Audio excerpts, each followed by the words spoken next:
Hello everyone, इस video में discuss करेंगे एक्सक्लूसिव इकोनॉमिक जोन यानी ईईजेड और ईईजेड कंसेप्ट के बारे में। इसको विशेष आर्थिक क्षेत्र या फिर अनन्य आर्थिक क्षेत्र बोला जाता है। तो यह नाम से ही इसके और इस टर्म से ही पता चल रहा है ये एक्सक्लूसिव होता है, विशेष होता है। यानी कि जो भी कंट्री की हम बात करेंगे उसके लिए ये एक्सक्लूसिव होगा, सिर्फ इसके ऊपर उसका ही राइट होगा। तो ये मैप है जिसके अराउंड ये कंट्रीज के अराउंड सी प्रेजेंट है। तो ये जो ईईजेड है, ये कंसेप्ट क्यों लागू हुआ, क्यों इसको इंट्रोड्यूस करवाना पड़ा। तो यहाँ पे जैसे कि किसी कंट्री का ईईजेड है वो इतना है, ठीक है, और किसी और कंट्री ने जाके इसके ऊपर इसकी फिशिंग को या फिर इसके नेचुरल रिसोर्सेज को यूज़ करना स्टार्ट कर दिया। अब कोई दूसरी कंट्री यूज़ करेगी तो वो जो है उनके बीच में झगड़ा होगा, कॉन्फ्लिक्ट होगा। फिशिंग राइट्स को लेके, उनके मेरीन रिसोर्सेज को लेके उनके बीच में कॉन्फ्लिक्ट होते थे, जिसकी वजह से यहाँ पे बहुत सारी कंट्रीज़ ने इकट्ठा होके 1950 के अंदर एक यूनिलेटरली एक लॉ या फिर रूल्स कुछ पुट किए, जिनको ईईजेड का यहाँ पे, जिसके थ्रू ये ईईजेड का इंट्रोडक्शन हुआ। अब क्या होता था, जैसे कि कुछ कंट्रीज़ के पास बहुत ज़्यादा एडवांस्ड फिशिंग क्राफ्ट होते थे, गियर होते थे, सोफेस्टिकेटेड नेविगेशन होती थी। तो वो क्या करते थे, किसी दूसरी कंट्रीज़ की फिशिंग को उनके जो है कैप्चर कर लाते थे। तो इस वजह से उनके बीच में झगड़े होने स्टार्ट हुए, जिसकी वजह से यहाँ पे एक ये जो है ईईजेड का कंसेप्ट आया। इसकी हिस्ट्री भी हम डिस्कस करेंगे। तो इसके अंदर जैसे इंडिया के अंदर देखिए, इंडिया जो है ये 3 साइड से घिरा हुआ है वाटर से। अब इसमें ये इसकी जो लाइन हो गई, यहाँ पे जो बेस लाइन होगी, ठीक है, जो बेस लाइन हो गई, बेस लाइन से लेकर यहाँ पे 200 नॉटिकल माइल तक, ठीक है। नॉटिकल माइल क्या है, एक यूनिट होती है समुद्री दूरी के लिए। तो 200 नॉटिकल माइल्स तक यहाँ पे एक जोन बनाया गया और इसी को ईईजेड जोन बोला जाता है, जो कि अप टू 200 नॉटिकल माइल तक एक्सटेंड करता है किसी भी कंट्री की बेस लाइन से लेके। अब यहाँ पे इस ईईजेड की है, ये क्या है, ये इंडिया के लिए, इसका ईईजेड इस इंडिया के लिए एक्सक्लूसिव है, किसी और का इसके ऊपर राइट नहीं होगा, ठीक है। तो ऐसे ही हर एक कंट्री का अपना ईईजेड होता है, एक एक्सक्लूसिव इकोनॉमिक जोन होता है जिसके ऊपर उसी कंट्री का राइट होता है। इस मैप के अंदर अगर हम देखें, यहाँ पे जो ब्लैक लाइन है और ये बेस लाइन होगी, ये क्या है, ये ईईजेड यहाँ पे है। इतना ईईजेड जो है ये इंडिया का है। इसके अलावा जो अंडमान एंड निकोबार आइलैंड्स हैं, इनके अराउंड भी यहाँ पे ईईजेड पाया जा रहा है। तो ये टोटल यहाँ पे ईईजेड होता है इंडिया का। इसके अलावा ये एक और डायग्राम है जिसके अंदर क्लियरली यहाँ पे ये जो लाइट कलर दिखाया गया है, ये क्या है, ये ईईजेड को रिप्रेजेंट कर रहा है या फिर इंडियन ईईजेड को रिप्रेजेंट कर रहा है। अब यहाँ पे अगर हम डायग्रामेटिकली देखें, ये इंपॉर्टेंट डायग्राम है, ठीक है। डायग्रामेटिकली देखें तो यहाँ पे ये क्या होगा, कॉन्टिनेंटल शेल्फ होगा। इसके अलावा ये बेस लाइन यहाँ पे हो गई, इसके अंदर का वाटर है उसको इंटरनल वाटर बोलते हैं। इसके बाद यहाँ इस बेस लाइन से लेकर 200 नॉटिकल माइल तक होता है एक्सक्लूसिव इकोनॉमिक जोन या फिर ईईजेड, ये होता है।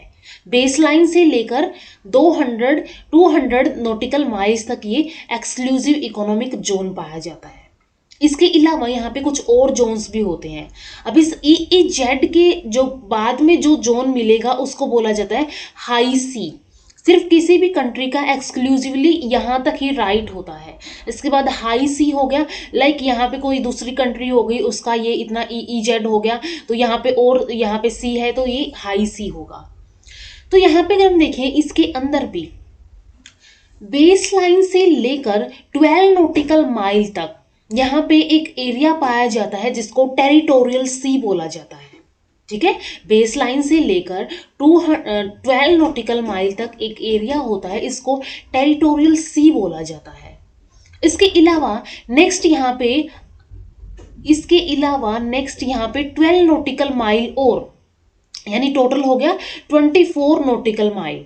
तो ये यानी कि बेस लाइन से लेकर यहाँ पे 24 नॉटिकल माइल तक एक और जोन पाया जाता है जिसको कॉन्टिगियस जोन बोला जाता है, ठीक है। तो ये 2 जोन यहाँ पे और होते हैं। एक होता है बेस लाइन से लेकर 12 नॉटिकल माइल तक जिसको टेरिटोरियल सी बोला जाता है, और 24 माइल्स तक कॉन्टिगियस सी बोला जाता है।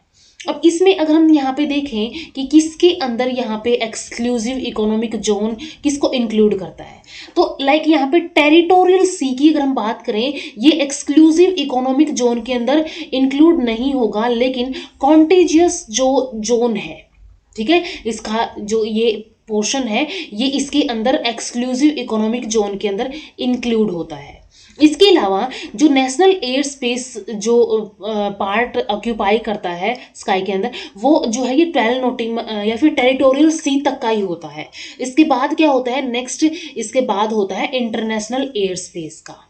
तो ये हमें डिस्कस करना है। एक तो यहाँ पे एक्सक्लूसिव इकोनॉमिक जोन क्या होता है, कितना होता है, और क्या क्या इसके अंदर एक्टिविटी की जाती है।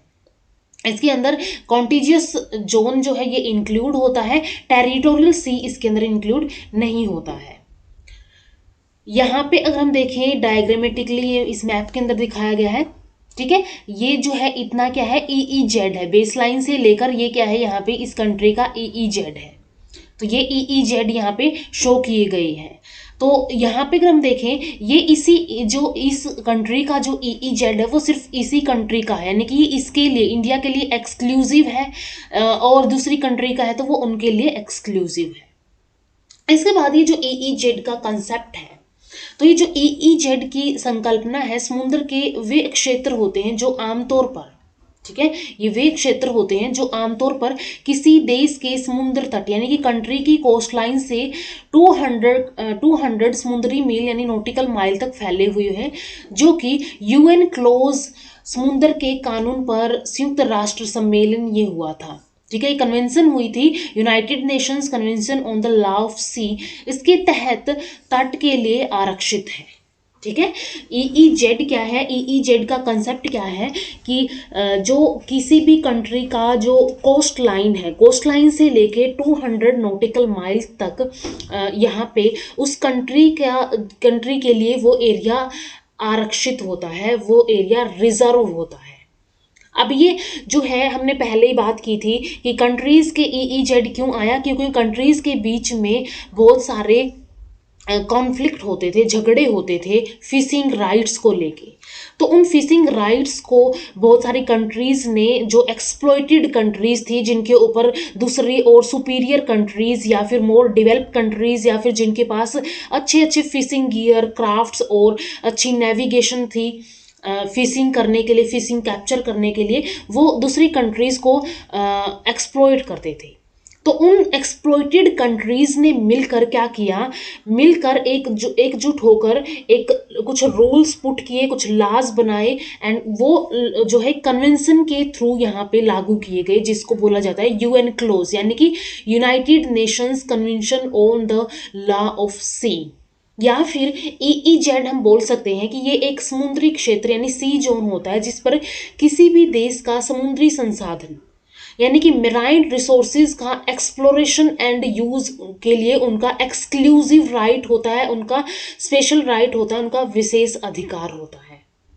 ये डेफिनेशन हो गई EEZ कंसेप्ट की कि आमतौर पर किसी भी देश के समुद्र तट से 200 नॉटिकल माइल तक ये फैले हुए होते हैं, और जिसके तहत और जिसके ऊपर क्या होता है ये उस कंट्री के लिए आरक्षित होते हैं। ये जितना भी यहाँ पे क्षेत्र हुआ है, या तो ये एक समुद्री क्षेत्र है जिस पर किसी भी देश का उसके मेराइन रिसोर्सेज के एक्सप्लोरेशन एंड यूज के लिए एक्सक्लूसिव राइट होता है।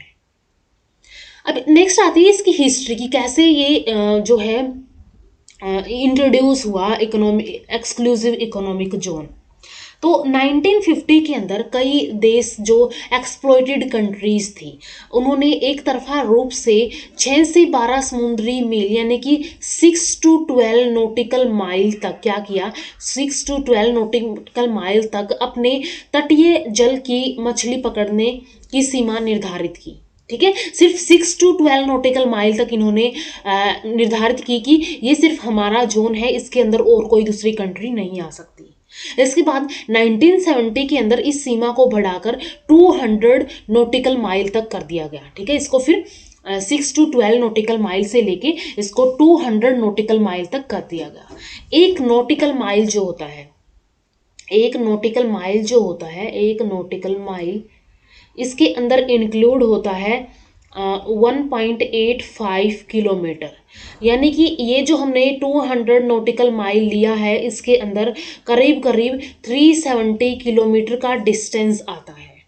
तो ये बढ़ा के 200 नॉटिकल माइल तक कर दिया गया 1994 के अंदर, ठीक है। 1994 के अंदर यूएन क्लोज ने इसको रेटिफाइड किया गया, इसको रेक्टिफाई किया, और इस यूएन क्लोज के अंदर 133 और इससे भी ज़्यादा कंट्रीज जो है इसके अंडर आती है, यानी कि उन्होंने इसके लिए एग्रीमेंट किया हुआ है, वो इसके रूल्स को फॉलो करती हैं। लेकिन कुछ अदर अभी भी कंट्रीज हैं जो इसके अगेंस्ट है, जैसे कि कनाडा हो गया, इजराइल, टर्की, ये सब क्या है, ये सब कंट्रीज इसके अगेंस्ट है। इवन जो ये यूएन क्लोज के अंडर ये जो ईईजेड का कंसेप्ट आया था, इसके अंदर रसिया ने सबसे ज़्यादा सफ़र किया था, क्योंकि रसिया के पास more advanced fishing craft and gears उसके पास अवेलेबल थे, जिसकी वजह से इसको बहुत ज़्यादा नुकसान हुआ था। तो ये हिस्ट्री हो गई यहाँ पे इस ईईजेड या फिर इस यूएन क्लोज को लेके आने के लिए। इसके बाद ईईजेड वह क्षेत्र है जो प्रादेशिक समुद्र से सटा यानी एडजेसेंट होता है। प्रादेशिक समुद्र यानी कि टेरिटोरियल जो जोन होता है, टेरिटोरियल सी से एडजेसेंट होता है या फिर उसके बियॉन्ड होता है। ये बेस लाइन से अधिकतम 200 नॉटिकल माइल तक ये एक्सटेंड करता है। इसमें 200 समुद्री मील से परे प्रादेशिक यानी टेरिटोरियल सी और कॉन्टिनेंटल शेल्फ शामिल नहीं है।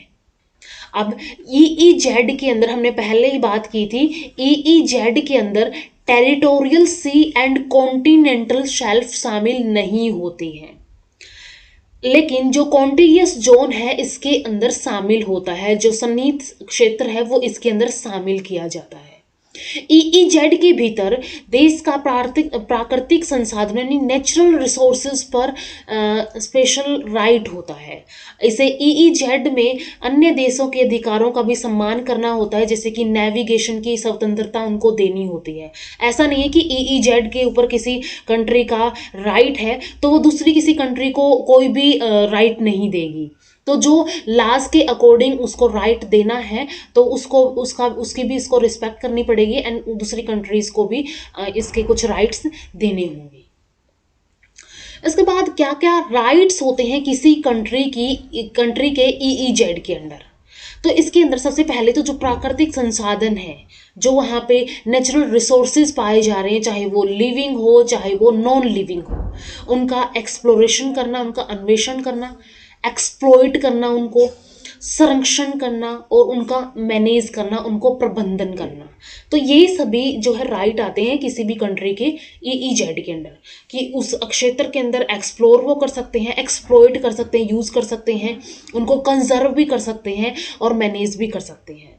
इसके अलावा कृत्रिम द्वीपों यानी आर्टिफिशियल आइलैंड्स की संरचना भी ये कर सकते हैं, कुछ यहाँ पे अलग अलग टाइप के इंस्टॉलेशन कर सकते हैं, ये इनको एस्टेब्लिश कर सकते हैं और उनको यूज़ कर सकते हैं।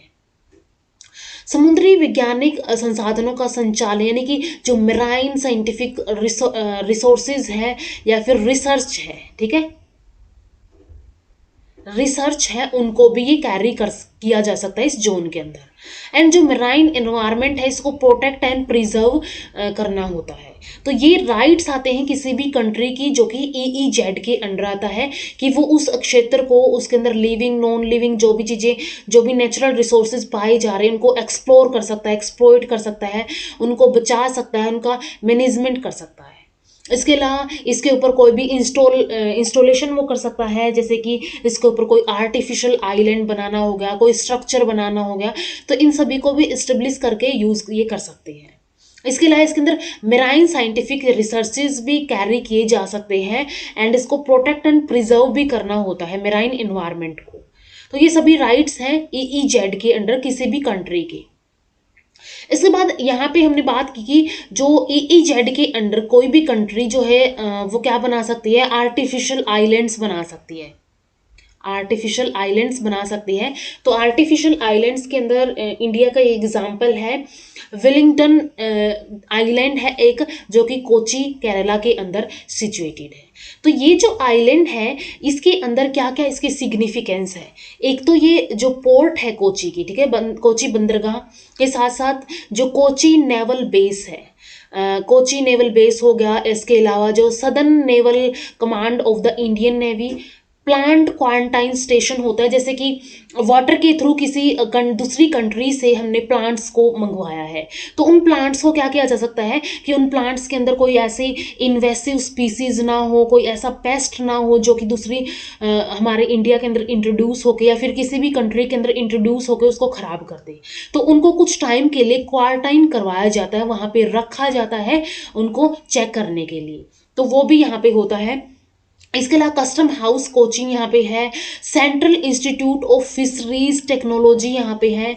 इसके अलावा Indian council of agricultural research यानी कि ICAR का एक सेंटर यहाँ पे पाया जाता है। तो ये सभी सिग्निफिकेंस है, ये सभी चीज़ें इसके ऊपर प्रेजेंट है इस विलिंगटन आइलैंड के ऊपर।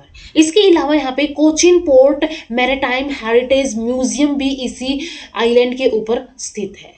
एक और एग्जाम्पल है पाम जुमेरा का, ठीक है, पाम जुमेरा जो कि दुबई के अंदर है। UAE का एक जो है ये जुमेरा दुबई UAE का एक पार्ट है जो कि पर्शियन गल्फ के अंदर एक तरह से आर्किपेलागो के रूप में पाया जाता है। आर्किपेलागो क्या होता है? द्वीपों का समूह। तो यहाँ पे ये पाम की शेप में है, ठीक है, पाम की शेप में है। अगर हम इसको सैटेलाइट व्यू से देखें तो पाम की शेप में पाया जाता है, इसलिए इसका नाम पाम जुमेरा है। जुमेरा ये जगह है जिसके अंदर ये दुबई के अंदर ये प्रेजेंट है, एंड ये पर्शियन गल्फ के अंदर प्रेजेंट है, जो क्या है एक आर्टिफिशियल आइलैंड है, जिसके ऊपर दुबई की बहुत सारी जो इसका फाइनेंशियल स्टेटस है वो डिपेंड करता है। तो ये दो एग्जाम्पल है जो कि EEZ के अंदर आर्टिफिशियल आइलैंड बनाए हुए हैं उनकी। इसके अलावा जो इंडियन EEZ है, ठीक है, इंडियन EEZ 1976 में अनुच्छेद 298 के 41वें संशोधन के माध्यम से अस्तित्व में आया, ठीक है। इसके अंदर इंडियन EEZ के अकॉर्डिंग यानी स्लो के अकॉर्डिंग 2.02 मिलियन स्क्वायर किलोमीटर का एरिया इंडियन EEZ के अंडर आता है, और जो देश के अंतर्देशीय क्षेत्र का 2/3 यानी कि जो इनलैंड पोर्शन है, इनलैंड एरिया है कंट्री का, वो 2/3 इसके अंदर आता है। अभी जो 2/3 एरिया है इनलैंड एरिया ऑफ कंट्री का, इसके अंदर कौन कौन से यहाँ पे अलग अलग एरियाज हैं, जैसे कि 0.86 million square kilometre on west coast के ऊपर ये 0.86 मिलियन स्क्वायर किलोमीटर का एरिया है। इसके अलावा ईस्ट कोस्ट के ऊपर 0.56 million square kilometre on east coast and 0.060 million square kilometre around the Andaman and Nicobar islands, ठीक है। तो इन टोटल ये है 2/3 इनलैंड एरिया जो है कंट्री का सराउंड करता है, या फिर हम बोल सकते हैं कि ये टोटल जो है 2.02 million square kilometre area occupy करता है इंडियन EEZ। अब इसके अंदर कुछ मेन स्पीसीज पाई जाती है, यानी कि EEZ के अंदर हम क्या कर सकते हैं, आर्टिफिशियल आइलैंड बना सकते हैं, कोई भी वहाँ पे इंस्टॉलेशन कर सकते हैं। इसके अलावा स्ट्रक्चर बना सकते हैं, वहाँ पे फिशिंग कर सकते हैं हम, तो ऐसी, या फिर रिसर्च कर सकते हैं। तो इन फिशिंग के अंदर मेन स्पीसीज जो है यहाँ पे पाई जाती है tuna, anchovies, perches, ribbon fish, lizard fish, catfish, shark, ray, skate, cuttlefish, bivalve, shrimps, lobster, crabs, ये सब स्पीसीज यहाँ पे मेन पाई जाती हैं इंडियन EEZ के अंदर।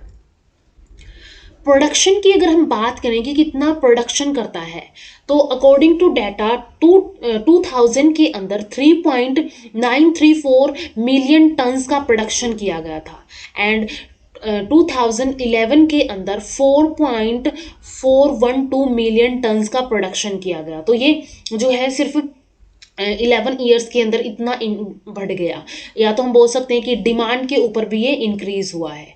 इसके बाद डेप्थ वाइज डिस्ट्रीब्यूशन क्या है, ठीक है, गहराई के हिसाब से प्रोडक्शन का डिस्ट्रीब्यूशन अगर हम बात करें तो ये अप टू 100 मीटर तक 3.821 मिलियन टन्स होता है। 100 टू 200 मीटर तक 0.259 मिलियन टन्स, 200 टू 500 मीटर तक 0.115 मिलियन टन्स एंड अबाउट 500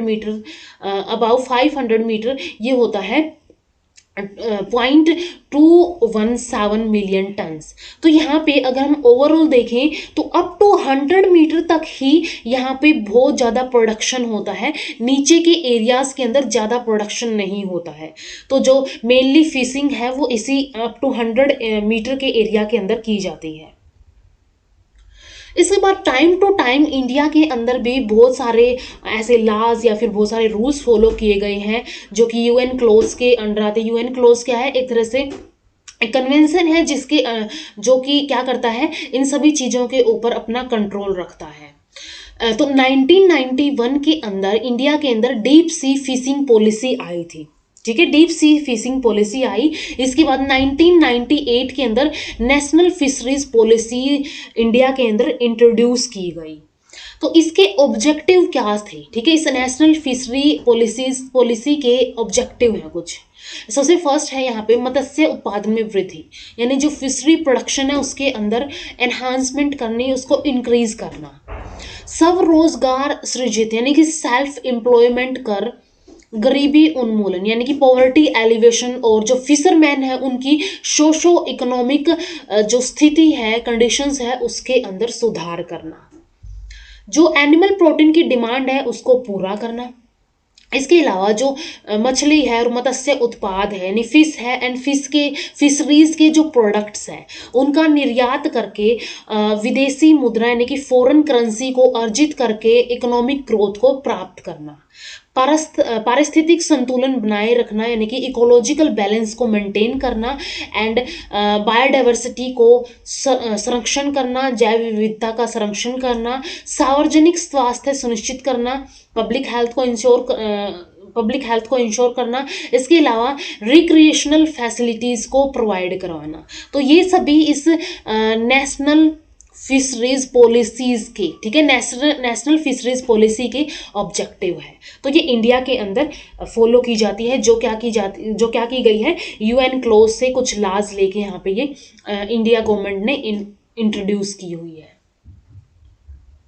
इसके अलावा कुछ और भी यहाँ पे राष्ट्रीय समुद्र विज्ञान संस्थान जैसे कि NIO है यानी कि National Institute of Oceanography, NIOT Chennai है National Institute of Ocean Technology, NCAOR जो कि वास्को गोवा के अंदर है यानी कि national centre for polar and ocean research, and GSI यानी कि जियोलॉजिकल सर्वे ऑफ इंडिया। ये सभी एंड कुछ यूनिवर्सिटीज मिलकर ये क्या कर रहे हैं, EEZ की एक्सप्लोरेशन की, और ज़्यादा एक्सप्लोरेशन की इनिशिएशन इन्होंने लिया है, ठीक है।